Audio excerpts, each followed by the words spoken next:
21st century up there now.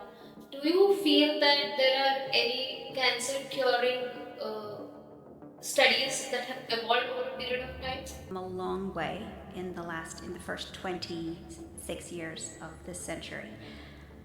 I still think we have so much more to learn. Career path, it's like from academics to directly entrepreneurship. Yeah. So I have heard that like you're from a science background. Yes. What made you come into entrepreneurship? That means Oak Crumbs Bakery. Yes. How did that led to the Means that you don't live with regret. So that's important to recognize. The plan is right now if things are not working, I'll just pay attention, I'll go back, I'll work on that and I will find out some or the other way to work it out. yeah. And if that thing is not working, then I will change it. I found myself banging my head against the wall for so long. What success looks like for you? So, hello, my name is Pranali Shashank, and welcome to the show Visionary Minds. Today's visionary mind is Dr.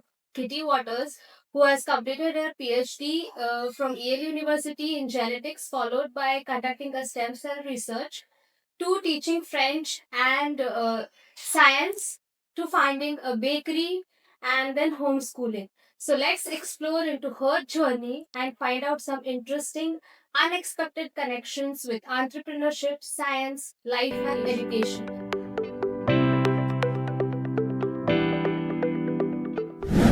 We welcome you. Thank you so much. It's an honor to be here. My first question to you is what sparked your interest first in science? Oh goodness. My I loved science ever since elementary school. My school had a science fair, and that was in I think fifth grade, and I did just an elementary project, and it just got me thinking about asking questions in a way that was strategic, and then we did every year after that, all the way through high school, there was a science fair, and I always competed in it. And so that got me started. Plus, my dad is a scientist, and my mother was a medical doctor. So they always taught me to think about things um, scientifically. And that's what got me interested in pursuing it for a career. Wow, Yeah. that's great to know. So, why did you choose the University of Georgia? It was an easy choice for me because at the time I was a student for high school within Georgia, and Georgia, like many states, has a great tuition assistance program for in-state residents. So I chose University of Georgia because I could get better affordability for me being an in-state resident, and they had at the time there were only two states in the South that offered a degree in genetics, which is what I was interested in pursuing: Tulane University in Louisiana and University of Georgia. So, given that they had the degree I was interested in and it was affordable for me, it was a no brainer. So you said about affordable. So if what if someone wants to get into this program?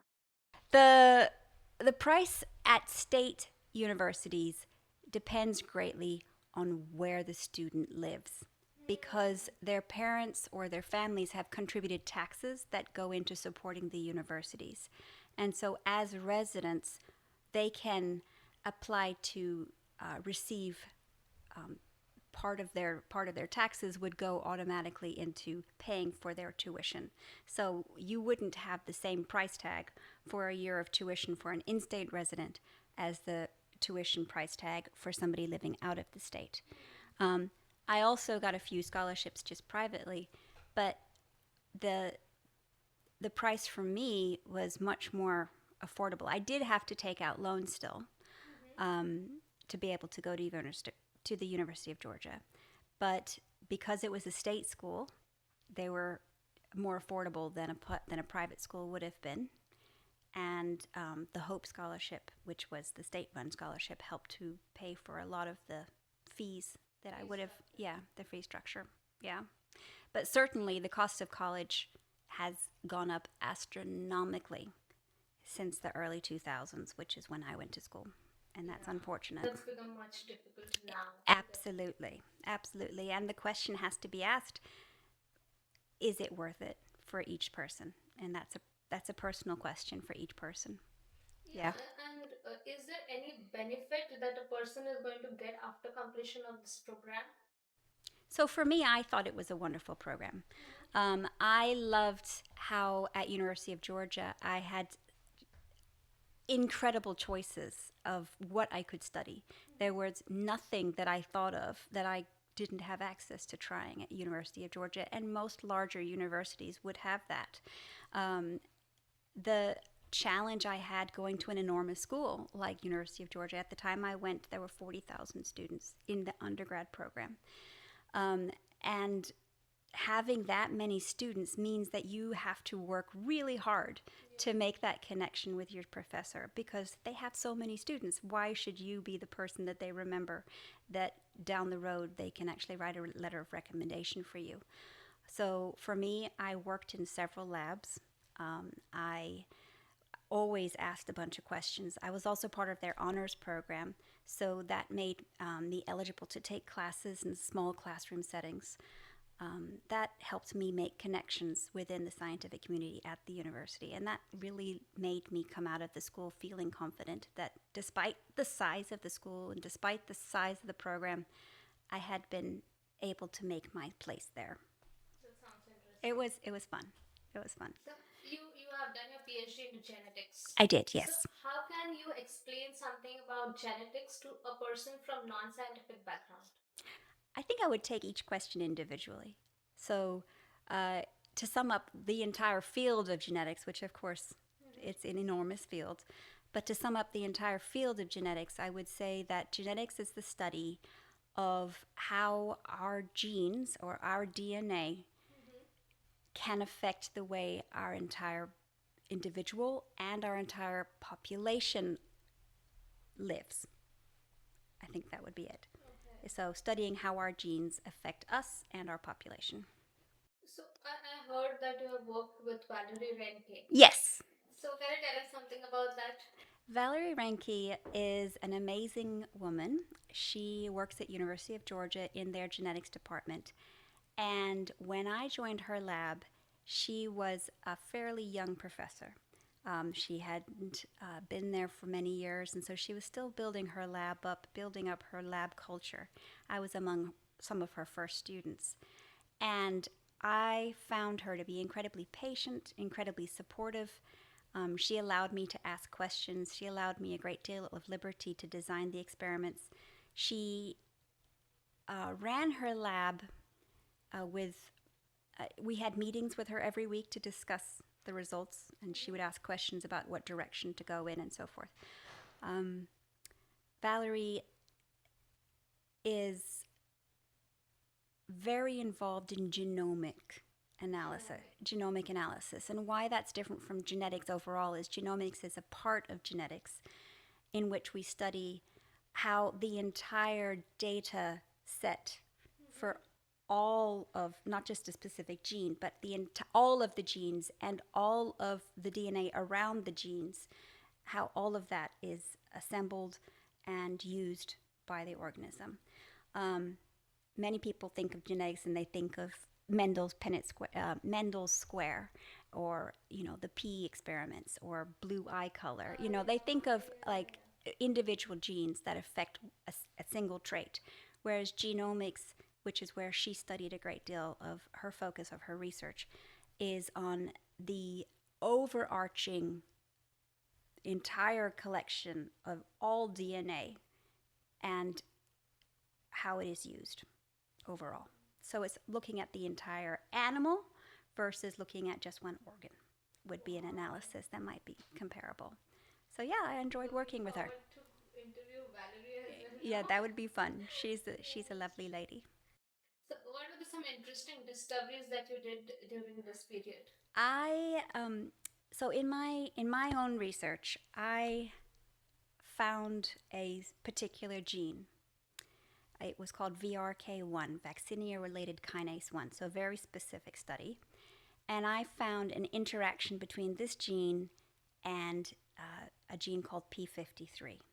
And I found that the kinase interacted with the the DNA transcription repressor, and that this interaction could control how quickly the cells would start to divide.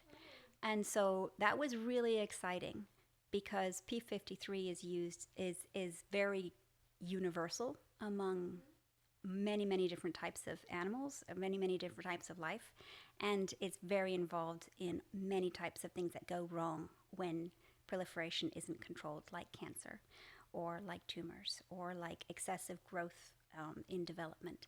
And so to find a gene that could potentially interact with that and regulate it was exciting because it offered a new method of thinking that we might be able to learn about the regulation of P53. It's like the idea of discovering a new way of pressing the brake pedal on a car.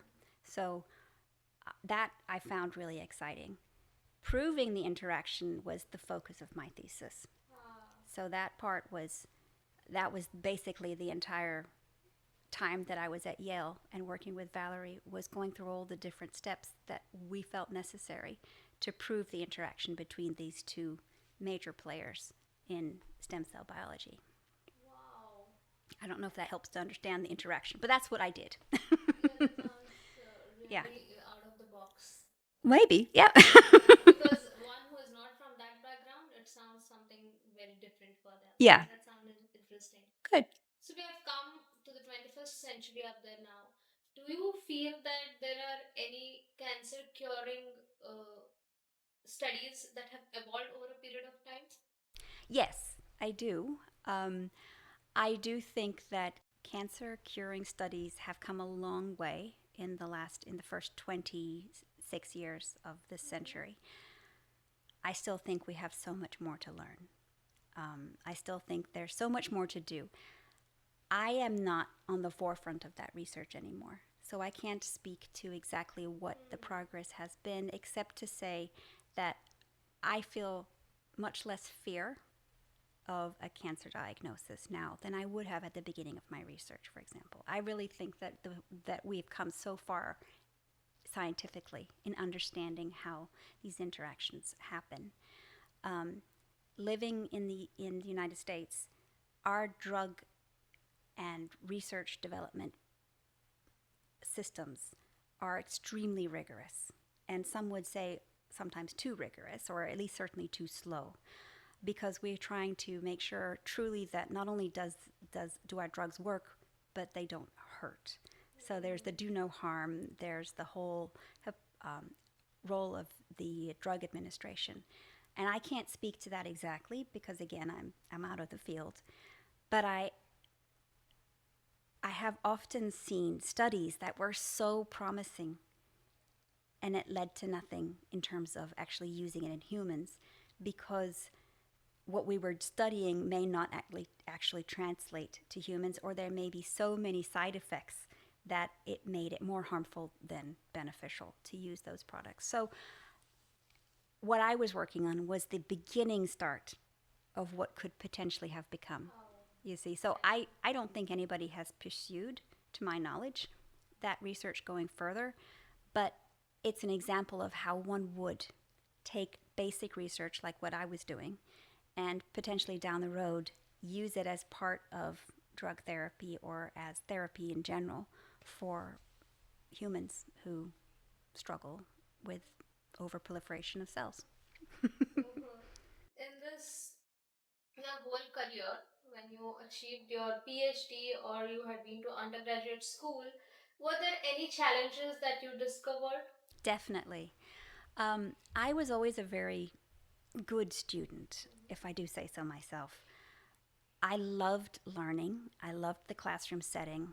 I loved asking questions and hearing how people explained things.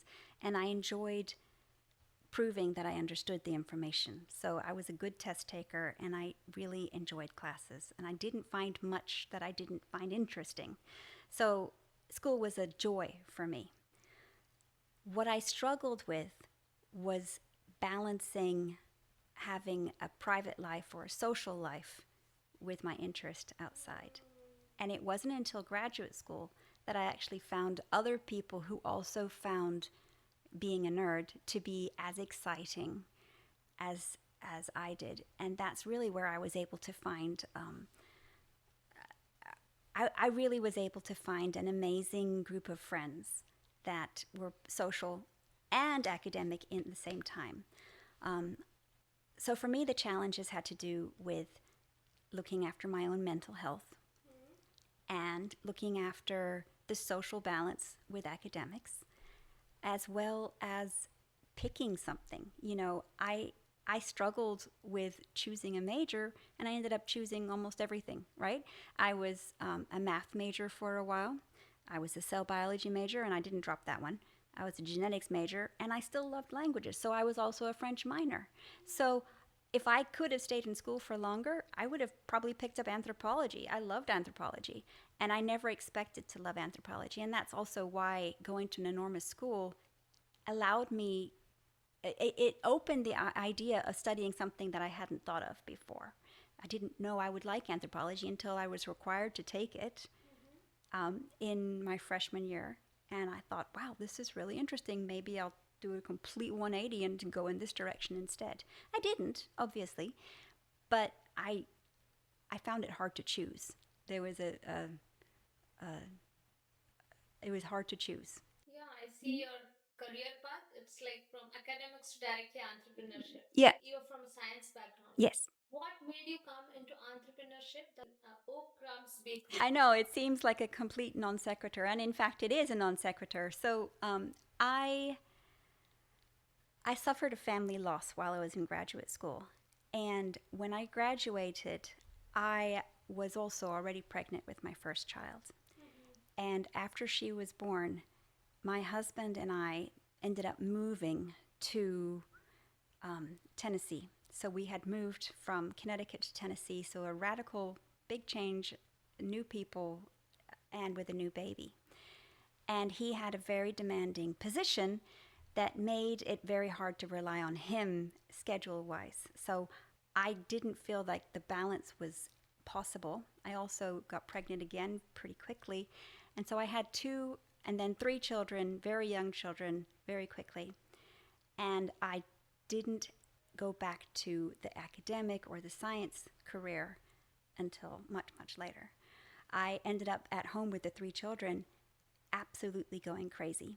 I was starved for stimulation in my brain. I was so lonely because I was surrounded by littles all the time. I didn't have any adults I interacted with. And I wanted something that would allow me to have something for me independent of the children, not just playing with the children, reading books to the children, taking them to activities and all that stuff. And that's a wonderful, wonderful thing. And I was so, so lucky to be able to do that. So lucky, so lucky.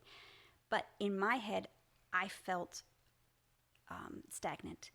And I needed something that would allow me to express my creativity and use my intelligence. And so I happened to make a birthday cake for one of my children. And one of the guests at the birthday party said, "Oh, this is a great cake. Would you make my granddaughter's great birthday cake? It's coming up in a month." And I was like, "Oh, that'd be great. I'd love to do that for you." And she paid me for it. And I thought, "You're going to pay? No, you don't have to pay me. I'll make it for you free." She's like, "No, you really need to. You spent so much time on this cake. Please accept a little bit to help with this." And I got so excited about it. And of course, I wanted to make more. So I researched what would be required in Tennessee to be able to open a cake business. And fortunately for me, the restrictions were the restrictions for me to do it legally and to get my kitchen tested were completely possible.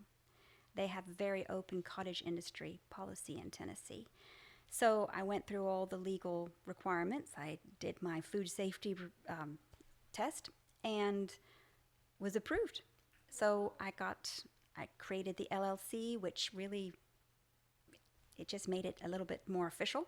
I just really get goosebumps to hear some startups Yeah. like this. Yep. It was very slow starting up, because it's all word of Everything mouth. takes time. It does. It takes time. But I found what I loved about the cake business that I had was I ran it out of my house instead of having a storefront. It was to me very similar actually to doing a postdoc or doing a residency in medical school or in pharmacy school or any of the other professional degrees, because running your own business like a residency or a postdoc, you cannot anticipate how demanding that will be. And the amount of time and effort and blood, sweat, and tears that go into working on each of those projects, it cannot be enumerated. It is absolutely like trial by fire to have your own business and to start it from the beginning, not really knowing anything about the business side. I mean, I could bake cookies, I could make cakes, but the actual making cakes efficiently, using the products wisely, then marketing it and making sure all of the legal stuff is done properly, then collecting the funds and then reinvesting it, that was completely new to me. And I did it while I had three children. Oh, yeah. Yeah. So I feel like, in my way, running Okram's Bakery for the 5 years that I did was very similar to doing a postdoc in my mind, because it was totally new to me, and it was all encompassing. It took so much out of me to do this. I loved it. I found it inspiring. It connected me with adults. I received awards. I was published, and there were but it was in a completely different field. So I became, if I do say so myself, much more confident about my cakes, much more confident about charging for my cakes. Um, I received awards, industry awards in the wedding business industry, and I made great connections with other vendors in the wedding cake industry and other wedding industries, like photographers and makeup artists and florists and all the wedding planners. And that really helped me learn how to network, learn how to market myself, learn how to charge appropriately, learn what are the catching points for each project, and how to structure my time better. So I learned a lot. I did. So my next question to you is, what entrepreneurship taught you that academics couldn't? Oh, yes. So entrepreneurship entrepreneurship is different from when you're going to classes or in grad school working on your PhD, because it made me do more networking, and I had to do it independently.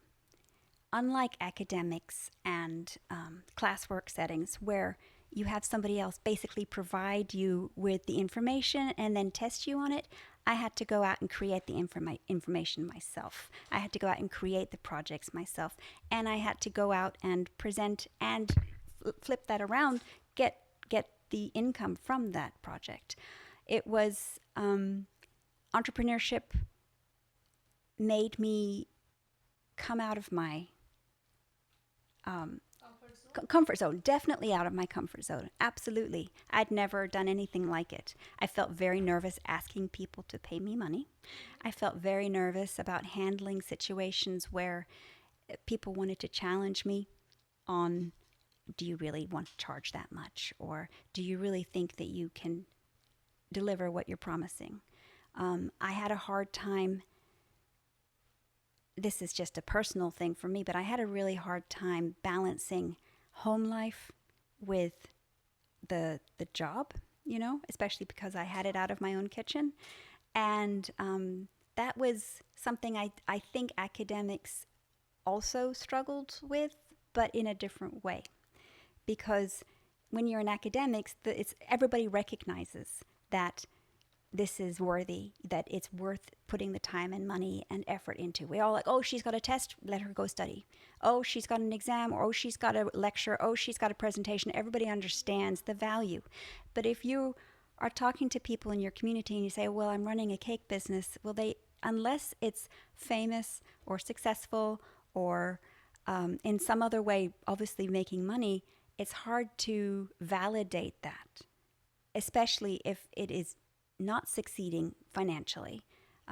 The things that it brought to me were intellectual. Like, I made the connections, I built the confidence, but it wasn't financially successful because, again, a cake business is a very, very difficult type of business, and there is not much overhead, and it's not much profit margin, and it's very difficult to scale up. So I found truly that the the challenge of any type of business model is that so much of it is you feel so you have to justify it you have to justify it more frequently than I feel like you do for You academics. need to be consistently there, no matter Yes, what. you do. You can't let it go. You Yeah. can't let it go. You can't leave it be. You are that person that handles all of the background. You're every hat, the entrepreneur hat, the company hat, the manager hat, the investment hat, the advertising hat, the factory hat. You're You're fully all of it. visible. That's it. And if one person on your team falls down, like your accountant hat, then the rest of it can fall down and it can feel really shameful if you are an amazing baker but you can't make a successful business because maybe that accountant hat doesn't fit very well for you, right? So that part of entrepreneurship was really hard for me. We can't have it all at once. Yes, we can't. Absolutely, we can't. But when you feel like everything is riding on it, it can be heartbreaking to accept that you can't have it all and to make the decisions that, okay, what will happen next? What will happen next? It was a bit like choosing a degree when you were in school, right? Or something that was all Yeah. very exciting, where you feel like you can have it all. Okay, I'll just work extra hard, I'll make it work. That is not sustainable in the long run. And entrepreneurship is in the long run. In school, there's an end point. You'll graduate. There's an end point. Entrepreneurship, there's no end point, right? There's never a point where you're like, okay, now this project is finished and I'm out of here, right? And it becomes even more difficult when you are mother of three. Yes. That was that was a huge challenge. My children were very young. I would stay with them and make them dinner and I would put them to bed at 7:30 and after they would go to sleep, that's when I would start baking. And that's when I would do all my I made sugar flowers and gum paste decorations and all of the background stuff that goes into decorating wedding cakes. I did all of that at night. And I would do that because I couldn't have little children around me when I was doing that. They always wanted to get involved, and it was absolutely too stressful to have these delicate little things being manhandled by toddlers. So I would do most of the work at night, and I think I was sleep deprived for the entire 5 or 6 years in addition to having these little babies and toddlers, I was completely sleep deprived and not always a very nice person to my family. They wanted my attention, and I was so drained that I felt emptied. I felt emptied because I wanted to give everything I had to my children and my husband, but I also wanted to give everything that I had to my business. And when you give 110% to everything you try, there's not much left to look after yourself. And that showed by the end of 5 years. By the end of 5 years, my husband and I sat down together and we decided that this wasn't working for us in the long run and that I would take a step back from the business Okay. and explore other options. And it was the saving point for our marriage because he's an amazing man and he was so supportive. He was so supportive, always helping me. And he bankrolled all of my failures. He was so helpful and patient. But he wanted to have me back. And I was always so busy on the weekends running the cake businesses because people have birthday parties and weddings on the weekends. They don't usually have it during the week. So when he was free from his position, I was working. So we really struggled while I had that business, emotionally, marriage-wise, just to connect and not take each other for granted. So that's why in the end I ended up deciding to put my family and my marriage first and to step back from the cake business. I closed my cake business. It was a very hard decision, very hard decision. But in the end, I think it was the right one for me. Well, I have met Charlie and he's really a good man. Thank you. I think so too. I got very lucky with him. And the next question to you is while we were researching about you, I found that you was born in Hyderabad, India. That's true. So tell us something about that. So Hyderabad, India is the headquarters city for a organization called ICRISAT. Mm-hmm. And ICRISAT employed my father to do crop research. And so before I was born, he was hired from his experiment station, which was in, at the time, Rhodesia, or southern Rhodesia, which is now Zimbabwe. And so he and his wife moved to Hyderabad for him to work there. And while they were there, they started their family. So that's why myself and my sister were born there. And then you all came back here. No, we actually immigrated to the States in 95. So before that, we were Zimbabwean citizens because that's where they grew up. My parents grew up in Zimbabwe. My grandparents grew up in Zimbabwe. And my great grandparents also grew up in South Africa and Zimbabwe. So um, we didn't move to the States until my father took a position actually at at a satellite experiment station of the University of Georgia, which is why we lived in Georgia when I was finishing my high school and looking at colleges. And University of Georgia was a great option for me.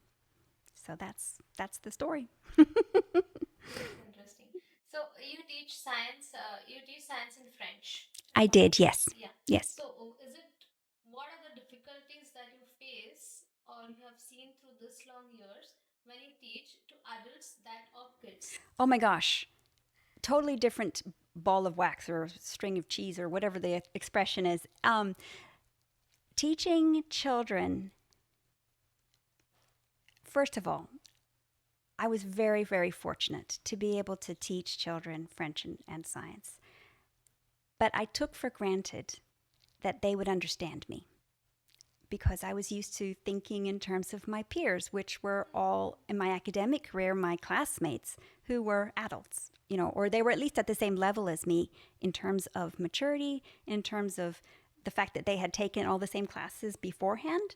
And so to go back and reintroduce something to somebody who had never seen it before or who really didn't have the hold on the material that a more advanced student would have, that took a lot of patience, I had to rethink how I was presenting things, and I had to simplify a lot of the lessons, which is great. And simplifying things is difficult. Like if you look at a so-called simple thing like buoyancy, buoyancy is a very hard thing to teach. You say, look, the boat floats. Now, why does the boat float? That actually is a very difficult question. Or how do you calculate the surface area of a soccer ball? The calculation of the surface area of a soccer ball is actually very difficult to explain because when you've reached the level where you're finally learning those questions, you've already had so much previous information that you've had that has sunk in. When you're introducing it for the first time, it can be very, very difficult. And because I was such a I loved being a student. I anticipated that all my students would also love being students. And that unfortunately wasn't the case. Not everybody loves learning in the way that I did. Some students found it incredibly boring. Some students didn't find any interest in what I was teaching. And so then I also had to, in addition to finding a simple way to explain things, I also had to somehow inspire their interest. And God bless teachers. God bless teachers, because that is not always an easy challenge. I'm telling you, that is very hard. Yes, I can understand. I am Yes. also a teacher. There you go then. Yes. Helping people to actually be interested. It's very difficult to make people understand because we have mastered the art of something, we know better about that. Yes. But it's very difficult for us to express and how we are playing with the psychology of the person who is there in Yes. front of us. That Yes. is more difficult. As teachers, we need to learn that thing first. Exactly. Exactly. And that is, in addition, classroom management. If you have children who are not interested, usually That becomes more challenging. that becomes not only more challenging, but you also have other students who are interested and who are extremely advanced. So to be in a classroom, you need to be able to teach all the different types of You are students able in to front of also you. know where. Right. You have to do all of it at the same time. And that is like trying to juggle all the balls at the same time. And some are big and some are small and some are spiky and some of them are they don't hold their shape, you know. So it's a very difficult juggling act, I think. Are there any languages that you are learning currently? Yes. So as you may have heard, I am really interested in learning Tamil. Tamil. Tamil with a ZH sound, so Yeah. Tamil. And I'm interested in that because since moving to North Carolina, I have met lovely people who speak Tamil and they speak among themselves, and it's such a beautiful language that I started wanting to try to learn some too. And so Tamil actually is not taught by most of the apps that are generally available, like Duolingo or even Google Translate. You have to really look hard to find the Tamil options. It's also not available in the Arabic alphabet, so I can't just pick up a book. And if you look on Amazon, there are very few teaching options or learning options, workbooks, etc., in Tamil. So um, I eventually found a private tutor who lives in Chennai, and she has been teaching me like web video twice a week, and that's been fabulous. And then when I go to my friend's house and we get together with the local Tamil families, I'm practicing as much as I can. And maybe one day I'll be able to go and travel. I'm just amazed by the curiosity you're driven to learn new things. Yes, and that's again the problem is that I can't choose. I'm interested in all of it, and my lifelong goal is to always be a student. That's that's the goal. What success looks like for you? That was a hard question, and I think everybody's answer is a correct one. You know, I think for me, I had an answer. Let me think. I think for me, success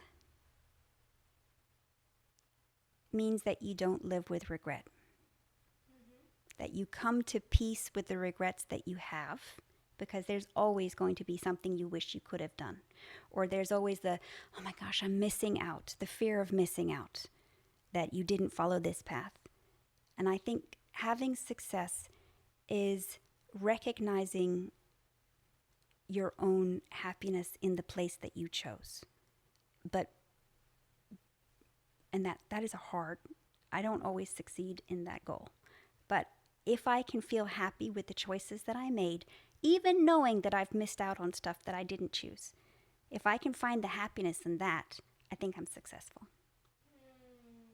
But again, that's hard. That's deep. It is. It's really hard to do, and it's a prayerful attitude to come to peace with what you couldn't achieve, or to come to peace with what you did achieve, and to look back at what you've done and be happy with it, not always looking for what's next and not regretting what you couldn't or that you did do.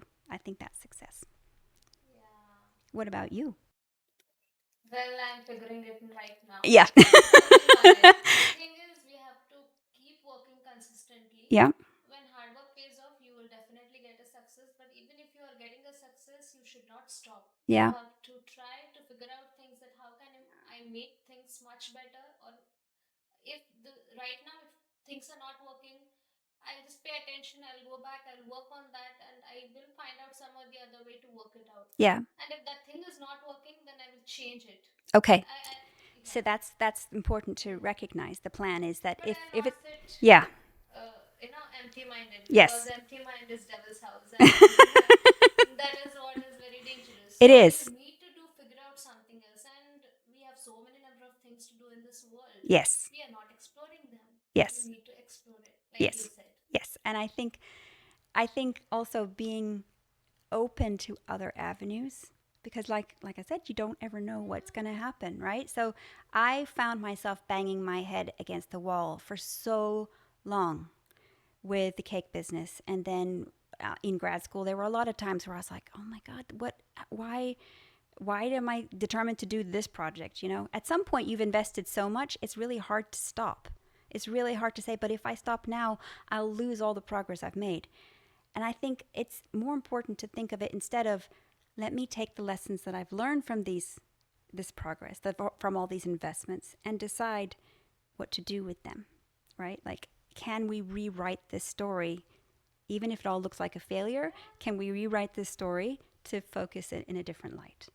It's not Maybe we always fail possible, once, but you we can fail try. twice, but then one fine day we are going to do it successful. But we need to have that patience and belief in ourselves that we can do it. Yes. And I feel you have it. Thank you. Thank you, Pranali. I appreciate that. So, in coming next 10 years, where do you see yourself and what are you going to explore next? I am really interested in knowing that. So, I have several things I'm interested in pursuing. Some of them more aggressively than others. I I have really enjoyed learning how to do paddleboarding. And so I enjoy racing with that. I'm not in any way in the elite field, but I do enjoy it. So I'm looking forward to doing that more over the next 10 years and actually learning a lot more about that. I'm also potentially interested in learning how to teach Pilates. You know, that's something that I love. I love running, so maybe I'll do some running workshops. But, and I'm scared to admit it, but I'm also considering going back into academics. Oh, wow. So after 15 years away from science or any type of academic and science studies at the college level, I am actually beginning to polish up a CV and put myself out there to work in a professional capacity with my genetics degree at a university level. So that's scary to me because when I finished my degree, I had never taught at the university level. I mean, I'd been a TA and I'd helped instructors, I'd helped the professors teach, but running the tests, writing your own syllabus, writing the lectures, all of that stuff, that for me, and the classroom management, all of the things that we talked about, getting students involved, getting students interested, that's overwhelming, and I'm really nervous about it. So for me, that may happen in the next 10 years. I hope so. I hope I can push myself into it. We are looking forward. Thank you, All but the we'll very see. best. Thank you. Thank you. We'll see. So, thank